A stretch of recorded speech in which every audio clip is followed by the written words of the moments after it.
I never imagined that planning a surprise anniversary dinner would lead to me wearing scalding coffee on my favorite dress, or that the woman sitting next to my husband of 7 years would be my own stepsister. My name is Eva Winters, and 10 months ago, I thought I had the perfect marriage, the perfect career, and the perfect extended family. Looking back now, I can trace the exact moment my carefully constructed life collapsed like a house of cards in a hurricane. Before we jump back in, tell us where you're tuning in from, and if this story touches you, make sure you're subscribed, because tomorrow I've saved something extra special for you. The morning of my 7th wedding anniversary began like any other day, with precision, planning, and the comforting rhythm of routine. I woke up at 5:30 a.m., careful not to disturb Colby, who always slept until 7. I slipped into my running clothes, laced up my shoes, and headed out for my daily 5-mile run through our upscale Atlanta neighborhood. Running had always been my therapy, my time to plan the day ahead while watching the sun rise over the historic homes and boutique storefronts that made our neighborhood one of the most desirable in the city. That morning, my mind was buzzing with anniversary plans. 7 years with Colby Sullivan, pharmaceutical sales director, community council member, and the man whose ambition matched my own perfectly. As I rounded the final corner toward home, I admired our house, a renovated craftsman with the perfect blend of historic charm and modern upgrades that I'd spent 3 years meticulously designing. The copper address numbers gleamed in the early morning light, each one perfectly polished, just like everything else in our lives. Inside, I showered quickly and dressed for work. A tailored navy dress, pearls, and the diamond earrings Colby had given me for our 5th anniversary. My reflection in the mirror showed exactly what I'd worked so hard to create: the image of success. Executive Director of Development at the Westbrook Foundation by age 35, married to a rising star in the pharmaceutical industry, board member, for 3 local charities. Colby was in the kitchen when I came downstairs, scrolling through emails on his phone while the coffee machine hummed. "Morning," he said, barely looking up. "I'll be late tonight. Dinner with the regional team." I smiled, knowing he had no idea about my plans. "That's fine. I have plenty to keep me busy." What I didn't mention was that I'd spent the past month organizing a surprise dinner at Callaway's, the exclusive restaurant where he'd proposed. I'd called in 3 favors and made a substantial donation to get the private room on a Thursday night. I'd invited his parents to fly in from Chicago. I'd even arranged for his brother to drive up from Florida. Everything was set to surprise him. "Don't forget we have the Thompson benefit tomorrow," I reminded him, pouring myself a cup of coffee. "Already in my calendar. And don't we have dinner with your dad and Barbara next week?" I nodded. My father had remarried Barbara Palmer when I was 22, bringing her and her 19-year-old daughter April into our family. 10 years later, we'd settled into a comfortable, if not particularly close, extended family arrangement. Quarterly dinners, holiday gatherings, obligatory birthday calls. "And Mia called yesterday," I added, referring to my closest friend and college roommate. "She's finalizing her divorce." Colby raised an eyebrow. "3rd one this year in our circle. Makes you grateful for what we have, doesn't it?" I nodded, thinking about how often we'd privately judged our friends' failed marriages. Too emotional, we'd concluded. Not practical enough. Not committed to making it work. Colby and I had approached marriage like we approached our careers, with strategy, clear goals, and unwavering determination to succeed. As I watched him straighten his already perfectly knotted tie, I felt a flicker of something I couldn't quite name. When had our conversations become so transactional? When had his eyes stopped meeting mine when we spoke? I pushed the thought away. We were busy, successful. This was what achievement looked like. After Colby left for work, I made a final call to Callaway's to confirm the arrangements for that evening. Then I called Abby, my assistant at the foundation, to review the day's schedule. "The senator's office confirmed for next Tuesday," Abby reported. And the proposal for the Children's Health Initiative is ready for your review. Perfect. And has Curtis Morgan confirmed his donation? Curtis was our newest board member, a retired investment banker whose wealth we were eagerly pursuing. Not yet, but he's attending tonight's gallery opening. You could speak with him there. I'll need to skip that, I said, surprising her. We never missed networking opportunities. It's my anniversary. Oh, congratulations. What did Colby get you? The question caught me off guard. In truth, we hadn't discussed gifts. The last few anniversaries had been marked with practical items: a new watch for him, a spa weekend for me, selected with careful consideration of their appropriate value and utility. It's a surprise, I said vaguely, ignoring the small voice wondering if Colby had remembered at all. My day at the foundation unfolded with its usual efficiency: meetings with donors, conference calls with grant recipients, strategic planning. Sessions. I left early at 3:30, telling Abby I had a dentist appointment. Instead, I went home to change. I'd bought a new dress for the occasion, a deep burgundy silk that I knew Colby would appreciate. Conservative enough for his parents, but with just enough flair to make it special. I styled my hair, applied makeup with precision, and put on the bracelet Colby had given me on our wedding day. The surprise was set for 7 p.m. I'd told his assistant, Mia, to clear his calendar without telling him why. His brother Dean would, coincidentally, run into him near the restaurant and suggest a quick drink, leading him to the private dining room where we'd all be waiting. At 6:15, I pulled up to Calloway's. The maitre d' showed me to the private room where the staff was putting final touches on the table settings. Colby's parents hadn't arrived yet, but they'd texted that their Uber was 10 minutes away. Dean had confirmed he was in position. Everything was perfect. Just as I'd planned. At 6:30, I received a text from Dean. He's not at the office. Assistant says he left early. A flicker of annoyance. This wasn't part of the plan. I called Colby's phone, but it went straight to voicemail. He's probably stuck in traffic, I told Dean. Try his cell again. By 6:45, Colby's parents had arrived, confusion creasing their faces as I explained the situation. I'm sure he's on his way, his mother said, patting my hand. You know how he loses track of time. But I didn't know that. In 7 years, Colby had never been late to anything. His punctuality was as much a part of him as his perfectly pressed shirts and his methodical approach to everything from brushing his teeth to planning our investment portfolio. At 7, with still no word from Colby, I felt the first real stirrings of concern. This wasn't like him. I excused myself and stepped outside to call again. Still no answer. On impulse, I opened the Find My Phone app we'd set up years ago. For a moment, I hesitated, feeling like I was crossing some boundary. But concern overrode my hesitation. The map loaded, showing Colby's location just 3 blocks away, at the Grant Hotel. Relief washed over me. He must be at an impromptu work meeting. The regional team was probably staying there. I could walk over, discreetly extract him, and we'd laugh about it later. I told his parents I'd found him and would be right back. The Grant was an elegant boutique hotel with a renowned cocktail lounge favored by business travelers. As I walked through the ornate lobby, I smoothed my dress, rehearsing how I'd interrupt with grace and humor. The lounge was dimly lit, with plush velvet seating arranged for privacy. I scanned the space, looking for Colby's familiar profile. And then I saw him, in a corner booth, leaning intimately toward a woman whose face was obscured.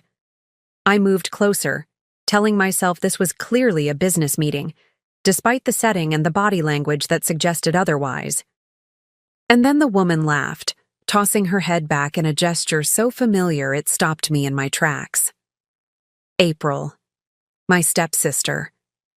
Preparing and narrating this story took us a lot of time, so if you are enjoying it, subscribe to our channel. It means a lot to us. Now back to the story. The recognition hit me like a physical blow. April. 10 years younger than me, always the family's free spirit. The one who never quite settled into a career or relationship. April, who had stayed in our guest house for 3 months last year while finding herself. April, who had always looked at Colby with an admiration I'd mistaken for sisterly affection. I stood frozen, watching as Colby reached across the table and took her hand. The way he looked at her, I'd never seen that expression on his face before. Certainly not when he looked at me. Their fingers intertwined on the table beside a small gift box wrapped in silver paper. Without conscious thought, I found myself moving toward their table. They were so absorbed in each other they didn't notice me until I was standing right there, my shadow falling across their clasped hands. "Eva!" April's voice held shock, but not nearly enough guilt. "What are you doing here?" Colby withdrew his hand slowly, his face transitioning from surprise to a controlled neutral expression I recognized from negotiations. "I was about to ask you the same thing," I said, amazed at how steady my voice sounded when inside I felt like I was shattering into 1,000 pieces. "Considering it's my anniversary dinner and everyone is waiting for you at Callaway's." April's eyes widened. "Anniversary? Oh God, Ava, I didn't what?" I cut her off. "Didn't remember the date you became my stepsister or didn't care that you're sleeping with my husband?" Colby stood up, his demeanor shifting to the calm, reasonable tone he used when managing difficult situations. "Ava, you're making a scene. Let's discuss this privately." It was the wrong thing to say. The perfectly wrong thing, delivered in exactly the tone guaranteed to ignite the emotions I'd been trained my entire life to keep in check. "A scene?" I repeated, my voice rising. "Is that what you call it when your wife catches you with her stepsister on your anniversary? A scene?" People were turning to look now. The bartender had paused mid-pour. April was shrinking into the booth, her face flushed with what might have been embarrassment, or might just have been the reflection of her scarlet dress, far more revealing than anything I would ever wear. "How long?" I demanded, looking between them. "How long has this been going on?" "Eva, please," Colby said, reaching for my arm. "We can explain everything. It's not what you think." And then I laughed. A sharp, bitter sound I barely recognized as coming from me. "Not what I think? Are you seriously going to try that line? On me?" That's when I noticed the gift box on the table. Silver paper, white ribbon. Exactly the kind of elegant, understated wrapping Colby always chose. Without thinking, I reached for it. "Is this for her?" I asked, holding the box. "On our anniversary?" "Put that down," Colby said, his controlled facade cracking slightly. "That's private." Private. The word hit me like another slap. 7 years of marriage, and he was claiming privacy for a gift meant for my stepsister. I opened the box. Inside was a delicate gold bracelet with a small heart charm, exactly the kind of sentimental jewelry Colby had always dismissed as trite when I'd admired similar pieces. Something broke inside me. 7 years of carefully maintained composure, of being the perfect wife, the perfect daughter, the perfect professional. It all came crashing down in that moment. "How could you?" I whispered, looking not at Colby, but at April. "We're family." April at least had the decency to look ashamed. "It just happened, Eva. We didn't plan it. Things haven't been right between us for a long time," Colby added, as if this explained everything. I stared at him, this stranger in my husband's body. "And this is how you decided to address that? Not with counseling, not with a conversation, but by sleeping with my stepsister?"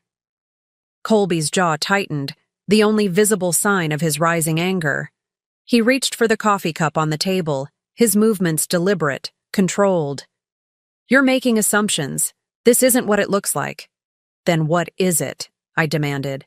"Explain. It to me. Explain why you're here with April instead of at the anniversary dinner I planned." Explain the bracelet. He lifted the cup to his lips, taking a slow sip while gathering his thoughts. Classic Colby, always taking a moment to formulate the perfect response. But I was done waiting for his perfectly crafted explanations. Your parents are at Callaway's right now, I said. Should I call them over here? Let them see what their perfect son is really like. Something dangerous flashed in his eyes. Before I could react, he stood and in one fluid motion threw the contents of his coffee cup directly at me. The hot liquid hit my chest and face, soaking through the silk of my carefully chosen dress. The pain was immediate and shocking. The coffee had been steaming hot. For a moment, no one moved. April gasped. Other patrons stared in horror. A server rushed forward with napkins. Colby stood perfectly still, his expression a mixture of shock and something that looked horribly like satisfaction. Now look what you made me do, he said quietly. For several heartbeats, I stood frozen, coffee dripping down my face and neck, soaking into the silk of my anniversary dress. The pain of the hot liquid was nothing compared to the public humiliation, the betrayal by not just my husband, but my own stepsister. The elegant hotel lounge had gone completely silent. Then someone was beside me, pressing a cloth napkin into my hand. "Come with me, honey," said a voice I didn't recognize. I turned, to see an older woman with silver-streaked hair and kind eyes. She guided me away from the table, away from Colby and April, toward the ladies' room. "I can handle this," I protested weakly, still in shock. "I'm sure you can," the woman said. "But sometimes it's okay to accept help." In the bathroom, she helped me clean up as best we could. The burgundy silk was ruined, stained with dark splotches that would never come out. My skin was red and irritated wherever the coffee had touched. "I'm Mia," the woman said, wringing out a cool cloth and pressing it gently to my neck. Mia Thornton. I recognized the name immediately. Mia Thornton was a legend in Atlanta philanthropy circles, the founder of the Thornton Women's Leadership Initiative and a fierce advocate for women rebuilding their lives after trauma and abuse. I'd tried to get her on the board of the Westbrook Foundation for years, but she'd always politely declined. "I'm Eva," I said, attempting to salvage some dignity. "Eva Winters." Recognition flickered in her eyes. "From Westbrook. I know your work." "Not my finest moment," I attempted a smile, looking at my reflection, mascara streaked, hair dampened with coffee, dress ruined. "On the contrary," Mia said, "this might be the most important moment of your life." I stared at her, not understanding. The moment we stop accepting unacceptable behavior is the moment we begin to reclaim our power, she explained, her eyes meeting mine in the mirror. "I've been where you are. Different circumstances, same shock, same public humiliation." As she helped me clean up, Mia told me about her own marriage to a prominent surgeon who had maintained a second family for years. How she'd discovered it at a hospital fundraiser. How she'd rebuilt her life afterward, founding the initiative that now helped hundreds of women each year. "But my situation is different," I protested. The professional fundraiser in me still, reluctant to draw parallels between my carefully curated life and anything resembling abuse. "Colby's never been violent before. This was a momentary lapse." Mia's expression was gentle but unflinching. "A man who would throw hot coffee on his wife in public is a man who has other lapses in private. Think carefully, Eva. Have there been signs you've been choosing not to see?" Her words hit me with unexpected force, opening a floodgate of memories I'd carefully filed away, the way Colby criticized my appearance when I gained 5 pounds after a stressful grant cycle. The jokes he made at my expense at dinner parties. How he'd dismiss my opinions during disagreements, saying I was too emotional to think clearly. The way he'd check my credit card statements, questioning purchases he deemed unnecessary. None of it had seemed abusive at the time. It was just Colby being Colby, precise, exacting, maintaining the standards we both valued. Wasn't it? I should go back out there, I said, straightening my shoulders. His parents are waiting at the restaurant. And what will you tell them? Mia asked. The question stopped me. What would I tell them? That their perfect son had been having an affair with my stepsister? That he'd thrown coffee at me when confronted?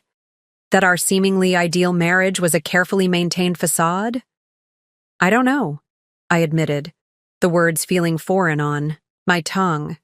Eva Winters always had a plan, always knew what to say. Then perhaps it's time to stop managing everyone else's reactions and start honoring your own, Mia suggested. She reached into her purse and pulled out a business card. When you're ready, whether that's tonight or weeks from now, call me. My organization has resources that might help. I took the card automatically, still somewhat in shock. When we exited the restroom, the lounge had returned to its normal hum of conversation. Colby and April were gone. My phone showed 6 missed calls, 2 from Dean, 4 from Colby's mother. As if sensing my indecision, Mia said, "My driver can take you wherever you need to go." Part of me wanted to go directly home to confront Colby in private. Another part wanted to return to Calloway's, to maintain appearances, to somehow salvage the evening.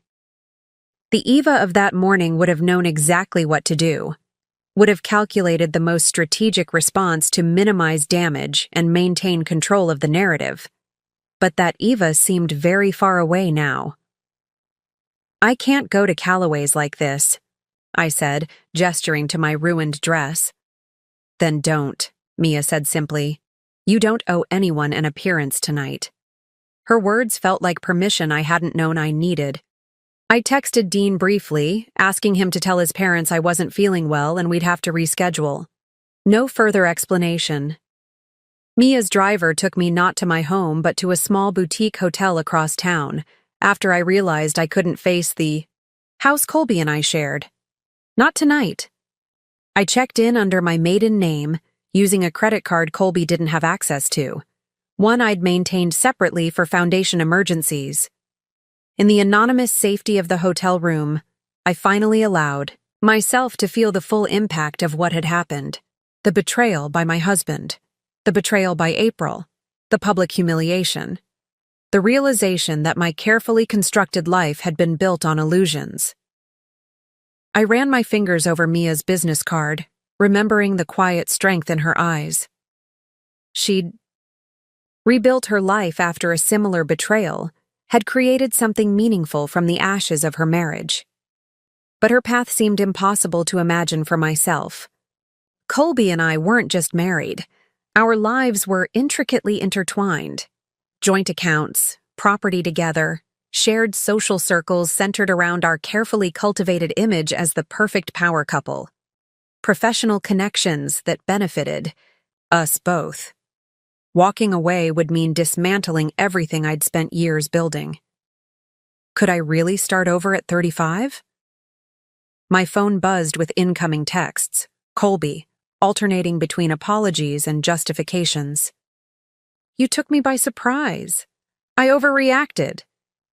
We need to talk about this like adults. You're being dramatic. It was an accident. Where are you? Your behavior is concerning me. Each message made my stomach clench tighter. This was Colby's pattern. Maintaining control through a mixture of concern, criticism, and gaslighting. I'd always accepted it as part of his personality, his need for order and precision. Now, for the first time, I saw it clearly for what it was. I turned off my phone. That night, alone in the hotel room, I dreamed of Mia Thornton. In the dream, she was showing me through a beautiful garden filled with roses, each one representing a woman who had rebuilt her life after devastation. You could plant something here too, she was saying, pointing to an empty patch of earth. Something even more beautiful than what was destroyed. I woke up at dawn, my face still feeling tight from the coffee burns, my mind racing with a clarity I hadn't felt in years. For the first time since college, I skipped my morning run. Instead, I sat by the hotel window watching the sun rise over Atlanta. thinking about gardens and new growth and what it might mean to plant something entirely my own. It was too early to call Mia, but I placed her card on the nightstand where I could see it. A promise to myself. A first small step toward whatever came next. By noon the next day, my phone had 37 missed calls and 53 text messages. Colby, his parents, my father, even April, whose message simply read, "We need to talk. It's not what you think." The only person I responded to was Abby from the foundation, telling her I had a family emergency and would be working remotely for a few days. No details. Abby was efficient and discreet, asking only what she could do to help with my workload. After ordering room service, something I never did, considering it an unnecessary extravagance, I finally called the one person I trusted to. "Give me unfiltered truth, Mia Harris," answered my oldest friend, her voice warm despite the early hour on the West Coast. "It's Eva," I said, my voice cracking slightly. "Well, this is a surprise. Aren't you supposed to be basking an anniversary? Glow right now?" There was teasing in her tone, but it faded quickly when I didn't respond. "Eva, what's wrong?" I told her everything, finding Colby with April, the confrontation, the coffee, meeting Mia Thornton. Once I started talking, the words poured out, revealing details I hadn't even acknowledged to myself. How Colby controlled our social calendar, how he subtly criticized my choices, how he'd isolated me from friends he deemed unstable influences, including Mia herself, whose visits had become less frequent after her divorce. "Oh, Eva," Mia sighed when I finished. "I'm so sorry, but I'm not entirely surprised." Her words stung. "What do you mean?" "Remember 2 years ago when I visited? How Colby made that comment about my poor life choices after the divorce? How he checked your phone while you were in the shower? I tried to talk to you about it, but you shut down." I had no memory of this conversation, which was telling in itself. "He's always been controlling, Ava. You've just been too close to see it, and too invested in the perfect image you created together." Her assessment was painful, but accurate. I'd been so focused on maintaining appearances that I'd missed the reality underneath. "What do I do now?" I asked, feeling uncharacteristically lost. "Well, first, don't go home," Mia said firmly. "Not until you've had time to think clearly, away from his influence. I have to go home eventually. All my things are there. My life is there. Things can be replaced, and your life is wherever you choose to build it." Easy for her to say. Mia had moved across the country after her divorce, starting completely fresh. I had deep roots in Atlanta, professional connections, board, positions, community standing. The foundation will continue without you if necessary, Mia interrupted. "You're not defined by your job, Eva, no matter how much you've convinced yourself you are." After promising to call again soon, I hung up and stared at Mia Thornton's card. The Thornton Initiative's motto was printed beneath her name: "Growth through transition." I took a deep breath and dialed. Mia answered on the second ring, as if she'd been expecting my call. "We arranged to meet for coffee. The non-weaponized kind," she joked gently, "at a quiet cafe near my hotel." When I arrived, Mia was already there, dressed in a simple linen outfit that somehow projected both casual ease and unmistakable authority. She didn't waste time with small talk. "Have you spoken to him?" she asked as soon as I sat down. "No." I turned off my phone. She nodded approvingly. "Good. You need space to think clearly. What about other support? Friends? Family?" I laughed humorlessly. "My main family in Atlanta is my stepsister, who, as you saw, is sleeping with my husband. My father and Barbara live in Phoenix, and friends." I trailed off, realizing how few people I could genuinely call friends rather than strategic social connections. "Tell me about your support system," Mia said, her eyes kind but assessing. As I described my life, the charity boards, the foundation colleagues, the couples we socialized with. I heard myself describing a network defined almost entirely by utility rather than genuine connection. People who were useful for fundraising, for social advancement, for maintaining our image as a power couple. When was the last time you spent time with someone just because you enjoyed their company? Mia asked. No agenda, no networking, no social obligation? I had to think hard. Mia, my friend Mia, not you, I clarified with a small smile. When she visited last spring. But Colby thought she was a negative influence after her divorce. Said she was too emotional, too unstructured. I paused, hearing how this sounded. I didn't see her because my husband didn't approve of her life choices. Mia nodded, letting me come to my own realization. That's not normal, is it?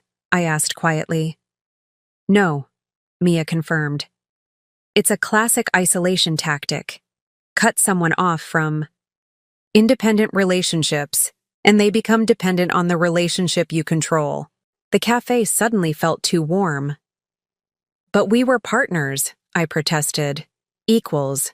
I have my own career, my own money. And yet you allowed him to dictate your friendships, your appearance, your schedule.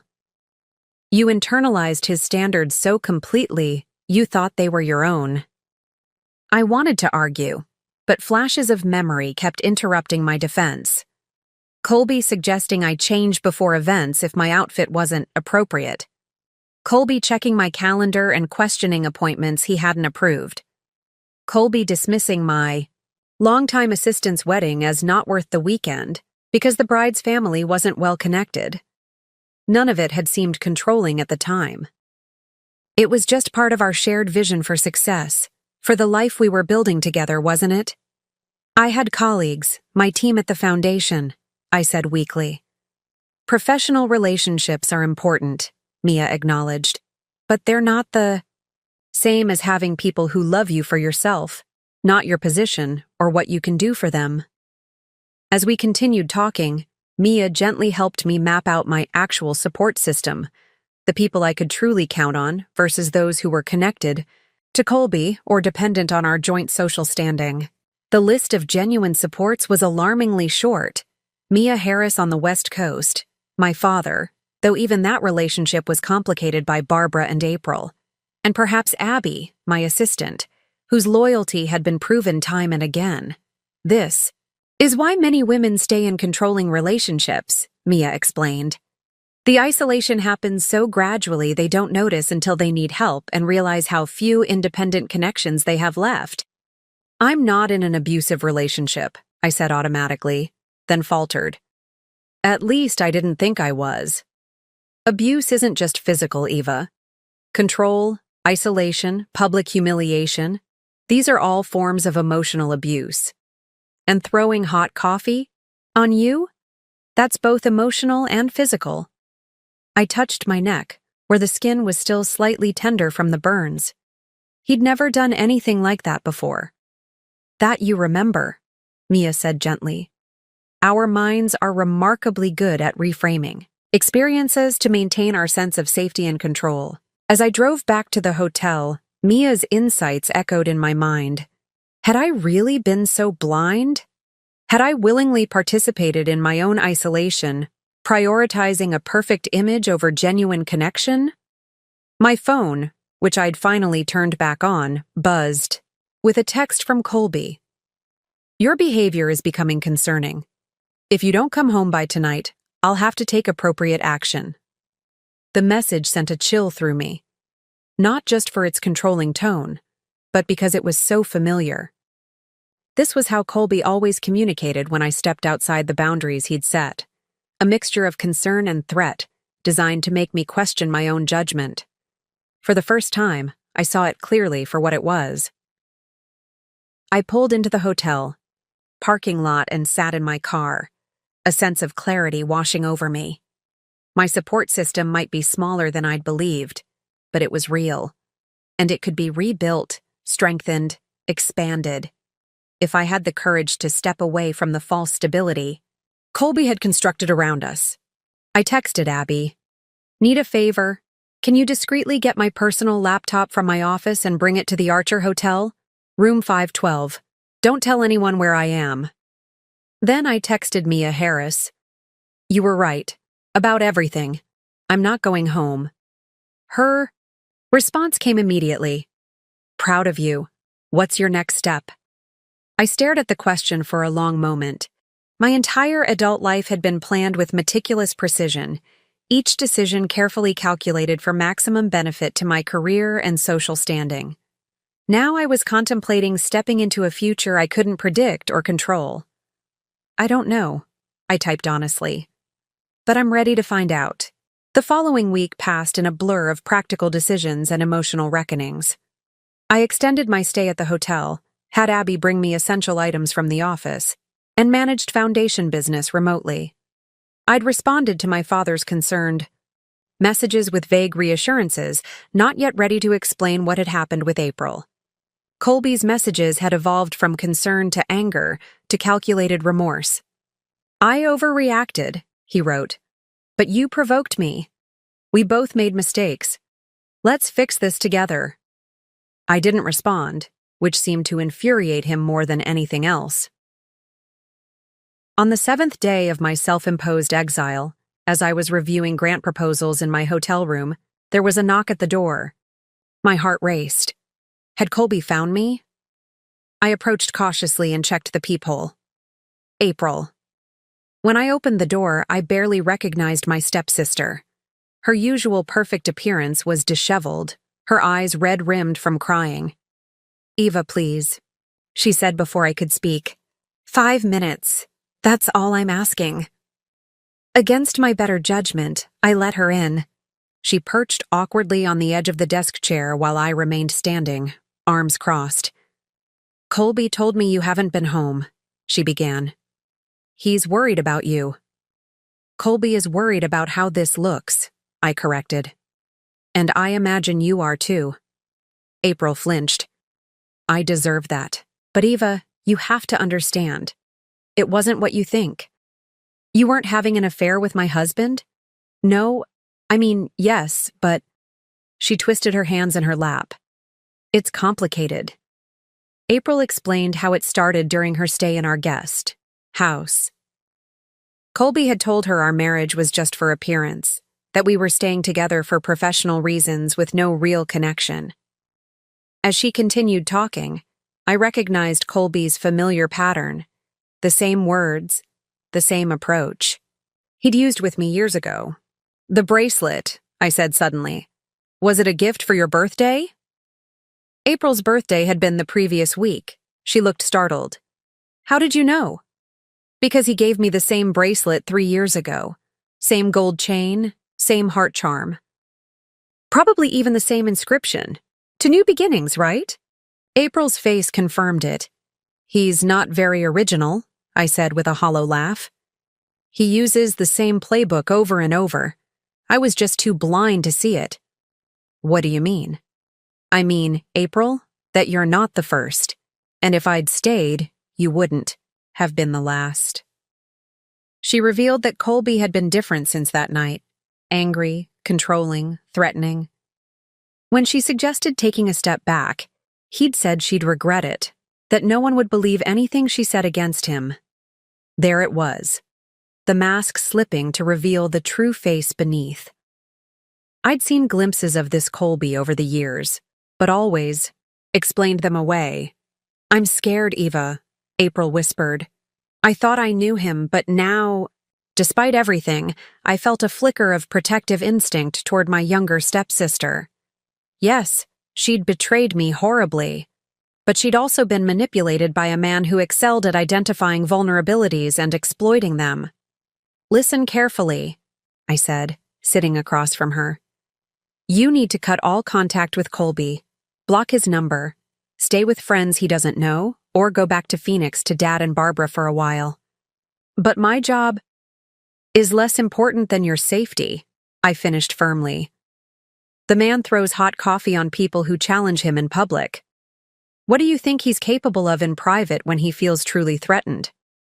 April stared at me, the full implications sinking in. Were you afraid of him when you were together? The question caught me off guard. Had I been afraid? Not physically, perhaps. But I'd certainly structured my life around avoiding Colby's disapproval, his cold silences, his subtle punishments. I was careful, I said finally. I believed that was just part of marriage, anticipating your partner's needs, avoiding conflict. But looking back, I can see it wasn't normal. It was walking on eggshells. April nodded slowly. He makes you feel like you're the problem. Like if you were just better, more understanding, he wouldn't have to be so demanding. Exactly. Our eyes met in a moment of perfect understanding. Two women recognizing the same manipulation from the same man. After April left, promising to consider my advice about leaving town, I called Mia Thornton. I need to understand what's happening, I said, my voice steadier than I felt. I need to see clearly what I've been living with. Then it's time you met some other women who've been where you are, Mia replied. Tomorrow night. My house, 7 p.m. Are you ready for that? Was I ready to admit that my marriage qualified me for a support group? That the life I'd thought was enviably perfect had actually been a carefully constructed cage? Yes, I said, surprising myself with the firmness of my conviction. I'm ready. Mia Thornton's home was nothing like I expected.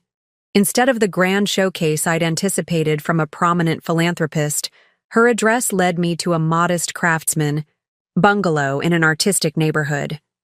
The interior was warm and eclectic, filled with art and books rather than carefully curated status symbols. 5 women were already gathered in the living room when I arrived, ranging in age from late 20s to early 60s. They shared a quality I couldn't immediately identify but later recognized as hard-won strength. Everyone, this is Eva, Mia introduced me. Eva, meet the Phoenix Circle. The name struck me. Phoenix, like rising from ashes? A woman with silver-streaked, dark hair smiled. Exactly. I'm Diana. I named the group when we started meeting 10 years ago. Mia explained that the Phoenix Circle wasn't formal therapy, but a support network for women who'd experienced controlling relationships and were rebuilding their lives. I still flinched at the word controlling being associated with my marriage. I'm not sure I belong here, I said hesitantly. Colby never hit me before the coffee incident. A younger woman with colorful tattoos leaned forward. My ex never hit me either. He just controlled every aspect of my life until I didn't recognize myself anymore. I'm Renee, by the way. One by one, the women introduced themselves. Diana, whose prominent husband had maintained complete financial control. Renee, whose boyfriend had isolated her from friends and family. Tamara, whose wife had subjected her to constant criticism. Jade, whose partner had used her immigration status as leverage. And Beth, whose seemingly perfect marriage had hidden patterns of control and infidelity. The hardest part for me, Beth said, was admitting that what looked perfect from the outside was destroying me on the inside. I'd invested so much in the image of our perfect life that acknowledging the reality felt like failure. Her words hit me with physical force. Wasn't that exactly what I'd been doing? When my turn came, I shared things I'd never voiced aloud. How Colby had gradually shaped every aspect of our life. How I'd internalized his standards until I no longer knew which choices were truly mine. Last week, I discovered he'd used the same approach with my stepsister, I concluded. The same compliments, the same gifts, even the same bracelet. It was like seeing behind the curtain of our entire relationship. Diana nodded. That moment of clarity, we all have one. The question is what you do with it. That's why we're called the Phoenix Circle, Renee added. It's about what rises from the ashes after that clarity burns everything down. The women shared not just their stories of control, but their journeys of rebuilding. Diana had started a financial literacy program. Jade had established a network for immigrant women. Tamara had reconnected with her passion for teaching. Beth had moved to a new city and started her own business. The transformation isn't just about leaving, Mia explained. It's about reclaiming yourself, your authentic desires, your genuine voice. I don't know if I even know what those are anymore, I admitted. That's normal, Diana assured me. The first step is creating space to rediscover yourself without his influence. As the meeting ended, each woman hugged me. Physical contact. I rarely experienced in my carefully maintained professional world. Remember, Diana said, the hardest step is the decision to reclaim your life. Everything after that is just logistics. Back at my hotel, I found a text from Colby. This has gone on long enough. I'm filing a missing persons report tomorrow. If you don't come home, your behavior is concerning everyone. Another attempt at control through a mixture of threat and concern. Once, it would have worked.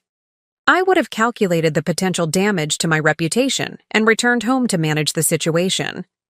Not tonight.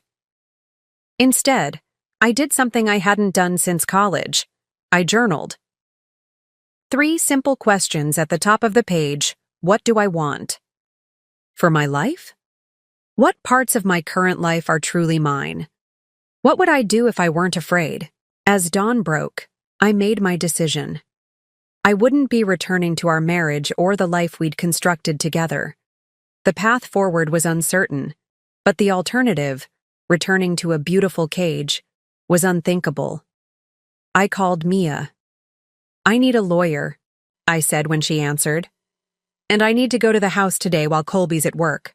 There are things I need to get before he knows I'm not coming back. Are you sure? Mia asked, though I could hear approval in her voice. Yes, I said with absolute conviction. I'm reclaiming my life. The lawyer Mia recommended was nothing like the polished corporate attorneys I was accustomed to. Denise Walker operated from a converted Victorian house, her office filled with plants and local art rather than imposing leather-bound law books. Mia filled me in on the basics, Denise said after we'd settled in her consultation room. Coffee, incident, controlling behavior, infidelity with your stepsister, charming guy. Her directness was refreshing after years of careful social navigation. I need to know my options, I said, and I need to get some things from the house.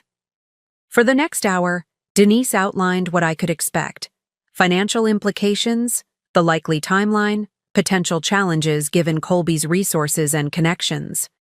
As for getting your belongings, she continued, legally, you have every right to enter your marital home. But given what you've described about Colby, I'd recommend having witnesses. Take only what's undisputedly yours: personal items, family heirlooms, essential documents. After leaving Denise's office, I called the 2 people I trusted most: Abby from the foundation and my friend Mia Harris, who had immediately booked a flight from Seattle. That afternoon, with Abby and Mia flanking me like protective bookends, I returned to the home Colby and I had shared for 5 years. I'd timed the visit carefully, knowing his Thursday schedule included back-to-back meetings until evening. Inside, everything was immaculate, almost suspiciously so. The house had a staged quality, as if prepared for a showing. We worked efficiently, filling the suitcases and boxes we'd brought with items that were undisputedly mine. In my home office, I found evidence of Colby's surveillance. My desk had been searched, files rearranged. My computer was missing, and I discovered a tracking app on my tablet, allowing him to monitor my emails and messages. Eva, you need to see this, Abby called from the kitchen. On the countertop sat a typed letter, positioned where I couldn't miss it. In it, Colby claimed I was experiencing a psychological break, mentioning my grandmother's recent passing, though she had died 3 years ago. He was laying groundwork to claim I was mentally unstable. As we continued our collection, I noticed other concerning details: prescription bottles with my name that I'd never seen before, and a journal I didn't recognize filled with handwriting that mimicked mine but wasn't, documenting episodes of paranoia. He's building a case, Mia said, grimly. creating a paper trail to question your mental competence. We were nearly finished when Abby suddenly stiffened. Someone just entered the garage code. Colby was home early. Moments later, he walked in, stopping short at the sight of us. He was perfectly put together as always. Tailored suit, immaculate hair, professional smile already in place. "Eva," he said, his voice controlled. "I see you've finally come home." His gaze swept over Mia and Abby dismissively. "Though you've brought company." "I'm just collecting some personal items," I said, my voice steadier than expected. "We'll be gone soon." "There's no need for that. This is your home." He moved toward me, all concern for our audience. "We need to talk about what's been happening with you. I've been so worried." He glanced meaningfully at the medication on the nightstand. "Did you bring your prescriptions?" Dr. Reynolds stressed how important it is to maintain your regimen. The calculated performance was impressive. The concerned husband worried about his wife's mental health. If I'd reacted with anger, I would have played into his narrative of instability. Instead, I smiled calmly. "How interesting that you mention prescriptions I've never taken, from a doctor I've never met. Mia, would you mind taking another photo? For Denise?" Colby's expression hardened, the mask of concern disappearing. "You've clearly been influenced by your new friends. When you're ready to behave rationally, we can discuss your return home." As we walked out, carrying the remnants of my personal life in a few boxes, I felt a strange mixture of terror and exhilaration. I had just publicly defied Colby for the first time, and the ground hadn't opened beneath my feet. The life I had known was over, but something new was beginning, something entirely mine. The conference room at the Westbrook Foundation fell silent as I finished speaking. 9 board members, Atlanta's elite philanthropists and business leaders, stared at me with expressions ranging from shock to sympathy to careful neutrality. Had just informed them that I was divorcing Colby Sullivan, that the foundation's executive director would no longer be part of Atlanta's perfect power couple, and that there might be some uncomfortable public attention in the coming weeks. Curtis. Morgan, our newest board member, was the first to speak. "Well, personal matters aside, what impact do you anticipate this will have on the capital campaign?" The question was exactly what I'd expected. Pragmatic, focused on the foundation's bottom line rather than my personal well-being. 2 weeks ago, I would have had the perfect response ready, focused on damage control and reassurance. Today, I found I didn't have the energy for the careful dance of donor management. "To be honest, Curtis, I don't know," I replied. "What I do know is that I can't effectively lead this organization if I'm constantly worried about how my divorce might impact donations." A ripple of surprise moved through the room. I had never been so bluntly honest in a board meeting before. "The foundation's work is too important to be tied to my marital status," I continued. "If donors decide to withdraw support because I'm leaving a controlling relationship, that's their decision, and perhaps not donors we want anyway." Barbara Wilson, the board chair, studied me thoughtfully. "This isn't like you, Eva. You've always been so strategic about donor relationships." "I'm discovering there are many things about me that I've suppressed in the name of strategy," I admitted. Which brings me to my second announcement. I'm requesting a 3-month sabbatical to handle my personal transition and reassess my leadership. This caused a true stir. In my 7 years as executive director, I'd never taken more than a week off. After the meeting, Barbara pulled me aside. "I've known something was wrong for months," she said quietly. "You've been fading before our eyes, becoming more polished but less present. Whatever's happening with Colby, I'm glad you're finding your voice again." Her words stayed with me as I cleaned out my office that afternoon, packing personal items into boxes while Abby helped organize files for the transition.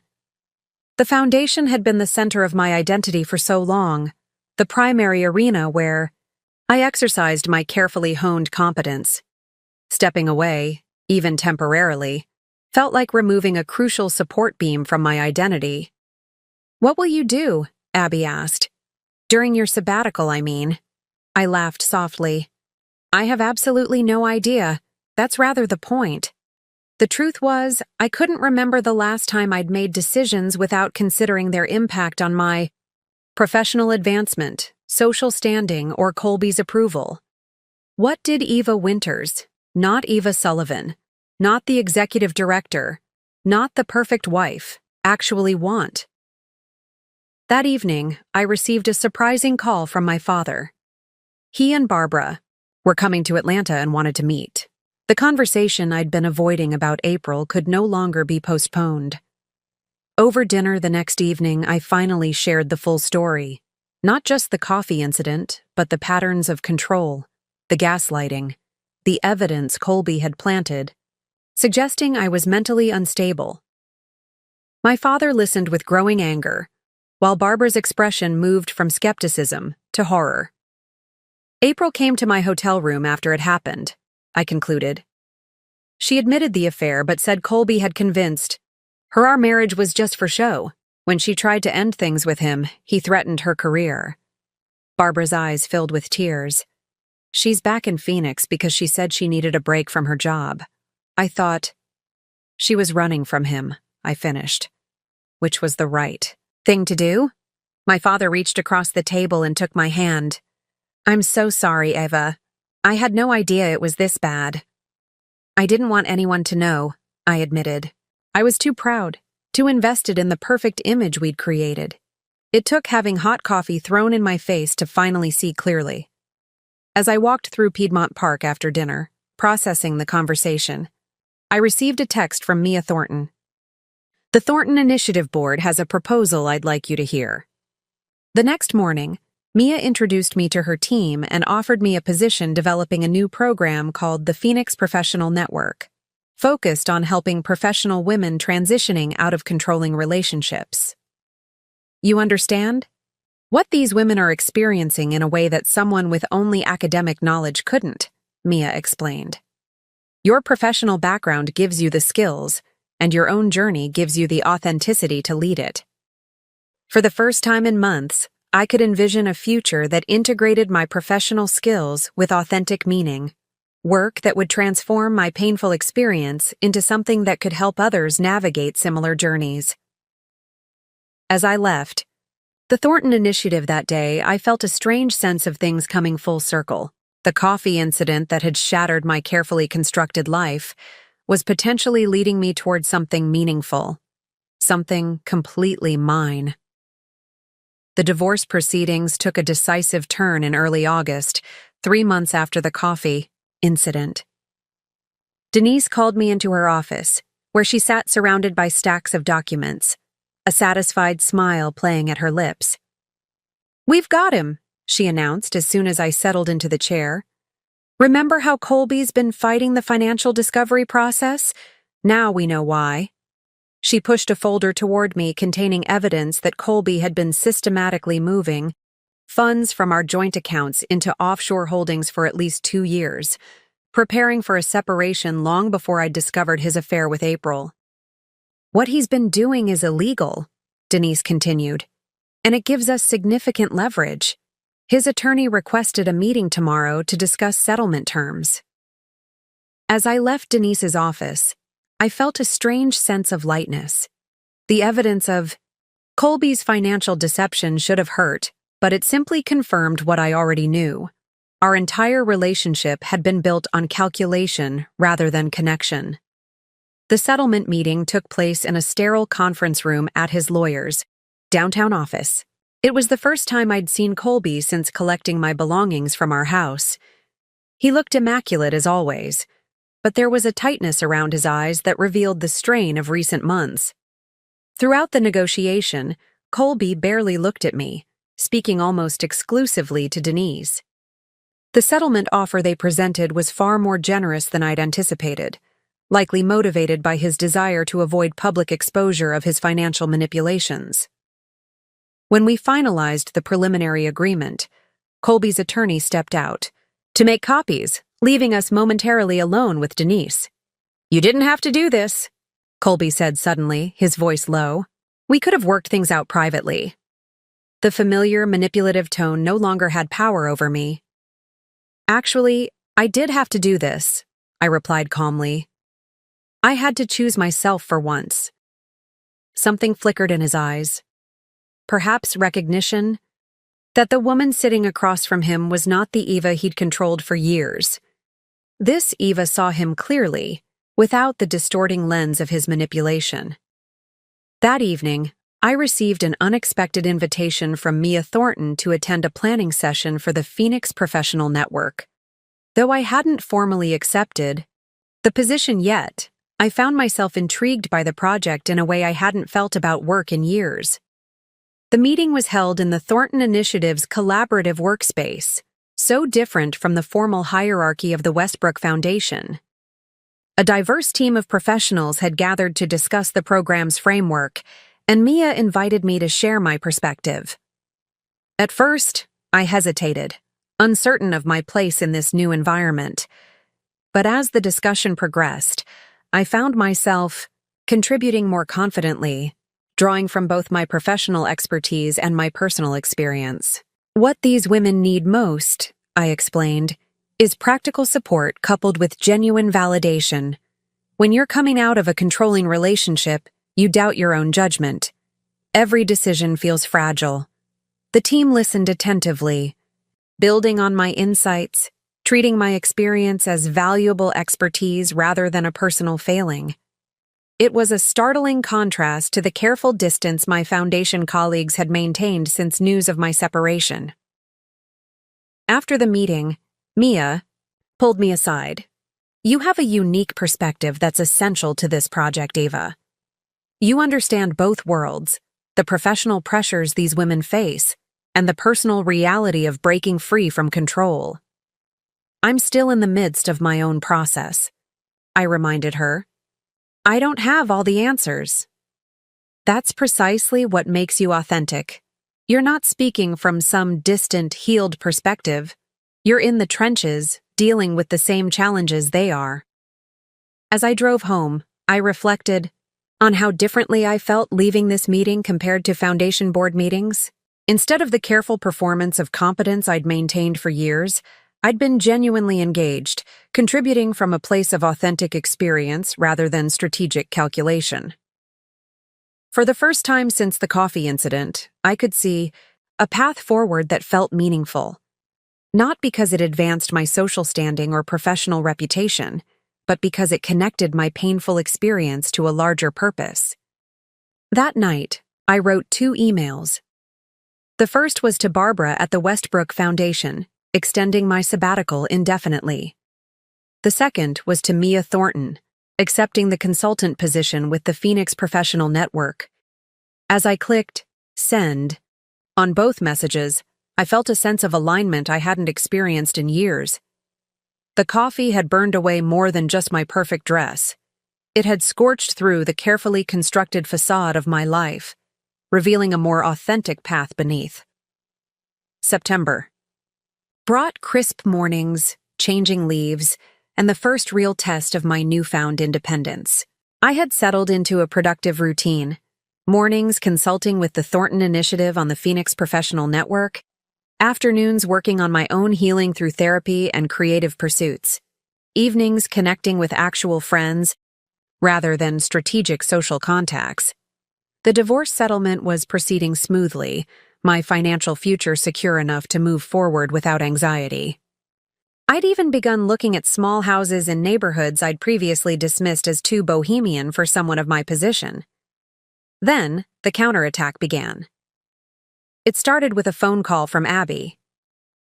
Eva, you need to come to the foundation. There's a situation. The tension in her voice alarmed me. What kind of situation? The kind that requires your physical presence, as soon as possible. I arrived at the Westbrook Foundation 30 minutes later to find the board assembled in the conference room. Barbara's face was grave as she motioned for me to sit. Eva, she began, her tone formal. Serious concerns have been raised about foundation funds that we need to address immediately. Curtis Morgan pushed a folder toward me containing financial reports showing inconsistencies in several major donor accounts, discrepancies that suggested misappropriation. These irregularities appear to coincide with your time as executive. Director?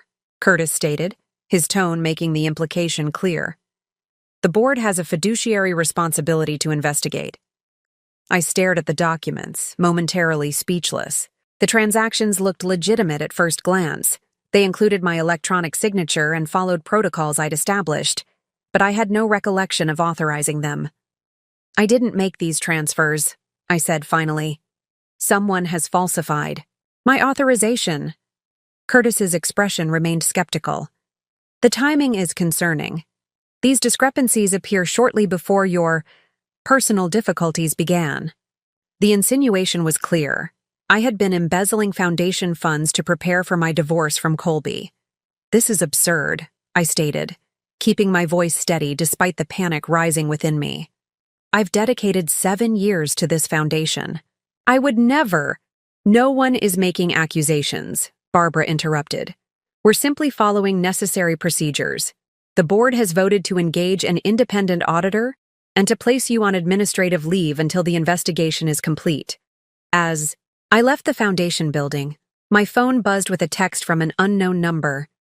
You should have taken the settlement offer when you had the chance. I didn't need to ask who it was from.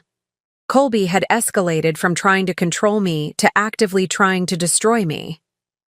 Back at my apartment, I called Denise immediately. Colby's framing me for financial mismanagement at the foundation, I explained, forwarding her the documents I'd photographed. Slow down, Denise counseled. First, this is almost certainly related to your rejection of his latest settlement terms. He's trying to pressure you into accepting less. By destroying my reputation and possibly sending me to jail? It's a power play. He's showing what he's capable of if you continue defying him. Men like Colby can't tolerate losing control. After arranging for a forensic accountant to review the documents, I called Mia Thornton. Her response was immediate and practical. Come to the initiative office, she instructed. We need to get ahead of this. At the Thornton Initiative, I found not just Mia but Diana from the Phoenix Circle and a woman I didn't recognize. This is Veronica Adams, Mia introduced. Former prosecutor, now specializing in financial fraud cases. Veronica's handshake was firm, her gaze direct. Mia filled me in. This is a sophisticated attack designed to isolate you professionally while the divorce is still vulnerable to renegotiation. How do I fight it? I asked. First, we document everything. The timing relative to the settlement negotiations, any communications suggesting coercion. Second, we engage our own forensic investigation to prove the transactions were falsified. Third, we prepare a counter-narrative for when this inevitably becomes public. That evening, as we developed our response strategy, my phone erupted with notifications. The story had broken. Westbrook Foundation Director under investigation for financial irregularities. The article included quotes from sources close to the foundation, expressing disappointment in my leadership and concern about my recent erratic behavior. Colby's fingerprints were all over it. By morning, the story had spread through Atlanta's nonprofit community. Former colleagues sent concerned messages, donors called for reassurance, and my email filled with meeting cancellations from community partners suddenly hesitant to be associated with me. What hurt most was the silence from board members I'd considered allies. Only Barbara called, her tone apologetic but firm. The evidence is compelling, Ava. I want to believe you, but the documentation— It's falsified, I insisted. Colby has access to all my passwords, my signature stamps, everything. This is retaliation for the divorce. 3 days into the crisis, as Veronica's team worked to untangle the electronic trail of the falsified transactions, I received another blow. April called, her voice trembling. Eva, I need your help. Colby's threatening me. What do you mean? I asked, caution battling with concern. He wants me to sign a statement saying you knew about our relationship all along, that you approved of it, that the scene at the hotel was you having a breakdown after your grandmother's death. He says, if I don't sign, he'll tell everyone I was the one who helped him move foundation money. He has emails that make it look like I was involved. The pieces clicked into place. He's setting up a backup plan. If he can't make the embezzlement charges stick to me, he'll pin it on you. Despite everything, April's distress triggered a protective instinct. Don't sign anything. Forward any communications from him to my lawyer. And April, I need you to consider going on record about your relationship with Colby, about the pressure he's putting on you now. He'll destroy me professionally. He's already trying to do that, I pointed out. The question is whether you'll let him succeed on his terms or fight back on yours. That night, I met with the Phoenix Circle, needing the support of women who understood what I was facing. As I described Colby's escalating attacks, heads nodded in grim recognition. My ex did the same thing, Beth shared. When I left, he contacted my biggest clients with false stories about my reliability. I had to rebuild my entire business from scratch. It's about power, Diana explained. When they lose control over you directly, they try to control how others see you. Your professional identity is under attack because he knows how much you value it. The question is, Renee added, what will you fight for and what will you surrender? You can't battle on every front. It was a perspective I needed.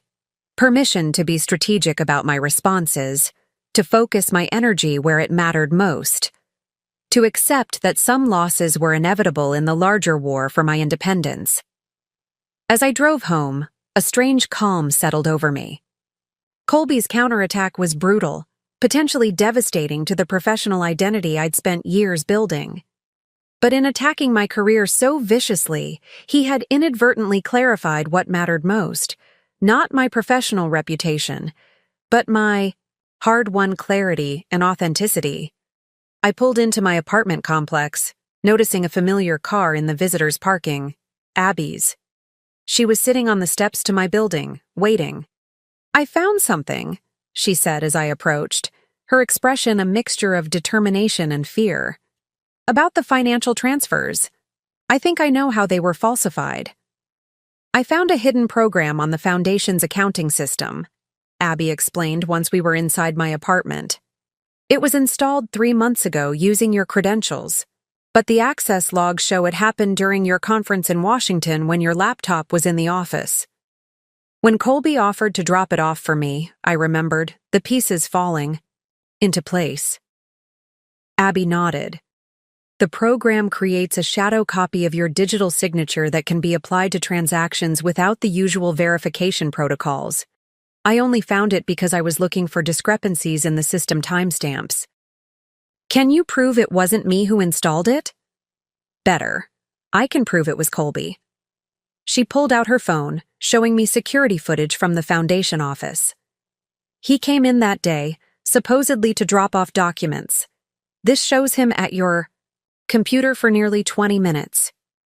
I immediately called Denise and Veronica, forwarding Abby's evidence. By morning, we had prepared a comprehensive report for the Foundation Board and the forensic auditors, documenting how Colby had systematically set me up to take the fall for financial mismanagement. The emergency board meeting that followed was tense but decisive. Curtis Morgan remained skeptical, but Barbara stood firmly in my corner as the technical evidence mounted. The board voted unanimously to clear my name and issue a public statement, supporting me. We owe you an apology, Barbara said afterward. We should have trusted you. Colby counted on people's willingness to believe the worst, I replied. It's how manipulation works. Create enough smoke, and people assume fire. The Foundation's public statement supporting me appeared in the same business journal that had published the original allegations. Meanwhile, Veronica's team had assembled evidence of Colby's broader campaign of retaliation, including his attempts to coerce April into providing false testimony. His carefully constructed attack had backfired spectacularly, strengthening our position in the divorce proceedings, while exposing his vindictive nature to the very professional community he'd tried to turn against me. The final blow to Colby's counterattack came from an unexpected source. Dr. Reynolds, the psychiatrist. He had claimed was treating me, filed a formal ethics complaint against him for falsely using his name in fabricated medical documents. As a respected member of Atlanta's medical community, Dr. Reynolds' statement carried weight that couldn't be dismissed. Faced with mounting evidence of his retaliatory behavior, Colby's attorney contacted Denise with a revised settlement offer.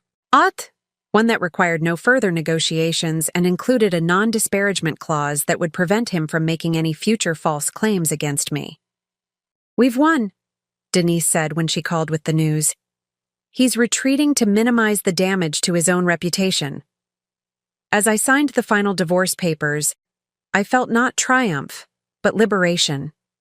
This hadn't been about defeating Colby, but about freeing myself from his control, both the obvious forms and the subtle manipulations I'd accepted for years. The professional reputation he'd tried to destroy was already rebuilding itself. But more importantly, I was building something new from the foundation of my authentic self. The launch of the Phoenix Professional Network was scheduled for late October, 6 months after the coffee incident that had changed the trajectory of my life. What had begun as a consultant position had evolved into full program leadership, as I discovered a passion for the work that surpassed anything I'd experienced at the foundation. The initiative would provide professional women leaving controlling, relationships with legal resources, career counseling, financial planning, and peer support. All the tools I wished I'd had during my own transition. "Are you nervous?" Mia asked as we prepared for the press conference announcing the program. "Strangely, no," I replied, realizing it was true. For the first time, I'm not worried about how I'll be perceived because I'm completely aligned with the purpose. The event was held at the Thornton Initiative's headquarters, with representatives from Atlanta's business community, nonprofit sector, and media in attendance. I had expected perhaps 20 attendees. We got over 60, including several foundation board members and former colleagues who had maintained their distance during the embezzlement allegations. Standing at the podium, I told my story publicly.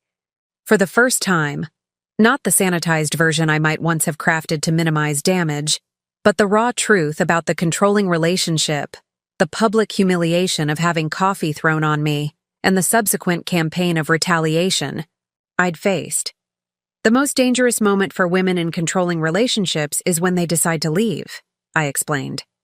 The Phoenix Professional Network exists to provide practical support and community during that critical transition, particularly addressing the professional challenges these women face. The response was overwhelming. Women approached me afterward, some sharing their own experiences in hushed tones, others offering resources, expertise, or funding for the initiative. Barbara Wilson committed Westbrook Foundation support to our legal defense fund. Curtis Morgan, surprisingly, offered pro bono financial counseling services from his firm. Even more meaningful was the emergence of a wider community. Diana from the Phoenix Circle brought other survivors who had rebuilt their lives. Veronica Adams introduced colleagues from the legal community willing to provide services.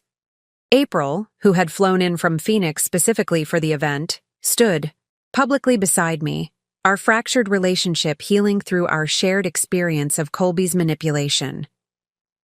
"You've created something remarkable," Diana told me at the reception afterward.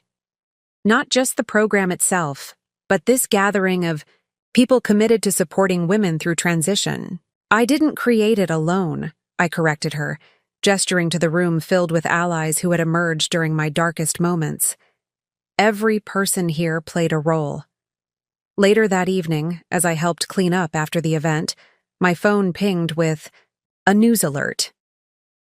A prominent pharmaceutical company had placed Colby on administrative leave pending an investigation into ethical concerns. Though not explicitly stated, the timing suggested the evidence from our divorce proceedings had reached his professional sphere.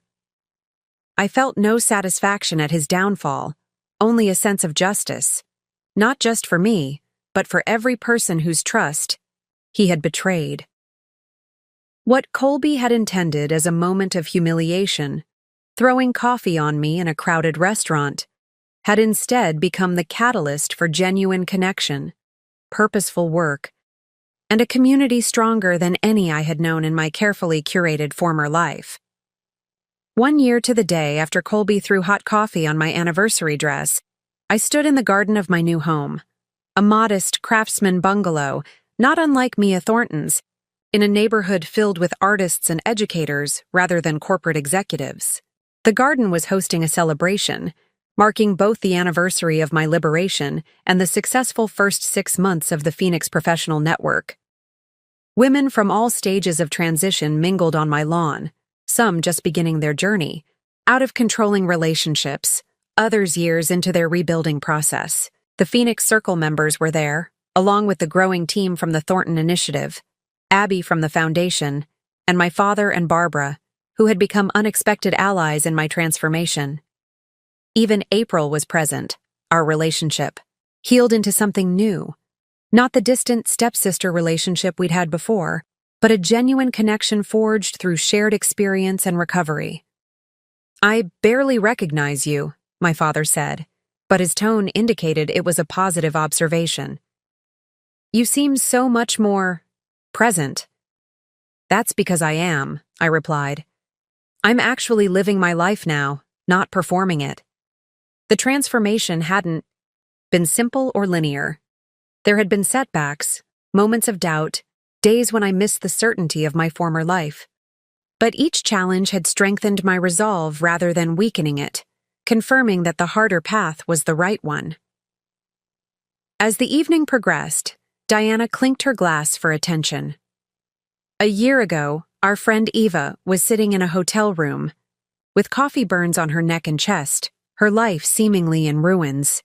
Today, she's helped a dozen women navigate similar transitions and created a model program that's being replicated in 3 other cities.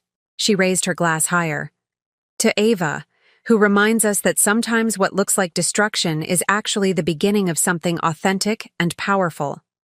The gathering erupted in cheers, but I felt a need to add something. "Thank you all," I said, my voice steady in a way it never would have been a year ago when faced with unscripted emotion. But this celebration isn't really about me. It's about what we create when we choose truth over appearance, authenticity over performance, and community over isolation. I looked around at these people who had become my true circle. Not strategic social connections, but genuine supporters who had seen me at my most vulnerable and stood by me anyway.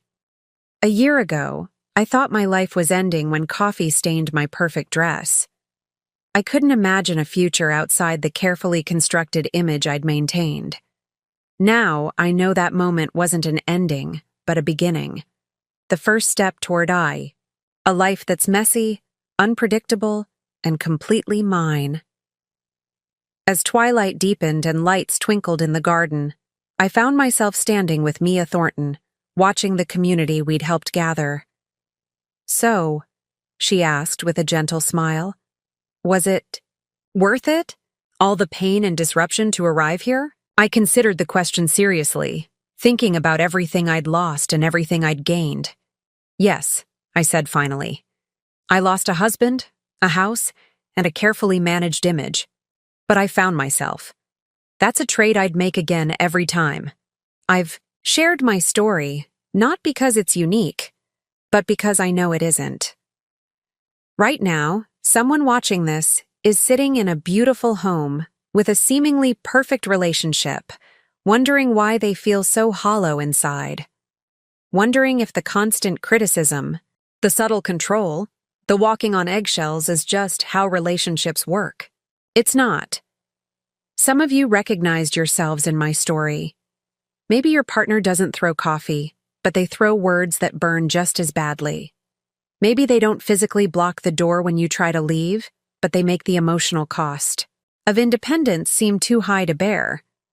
Maybe they don't falsify financial records, but they undermine your confidence until you doubt your own perceptions.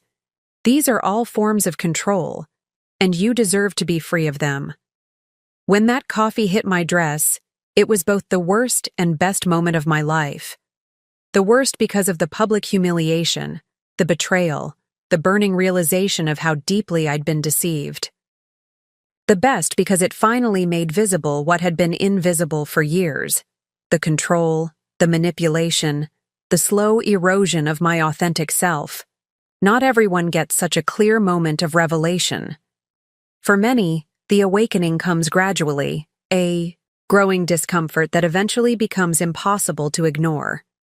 However it comes, that recognition is not the end of your story. It's the beginning. I won't pretend the journey is easy.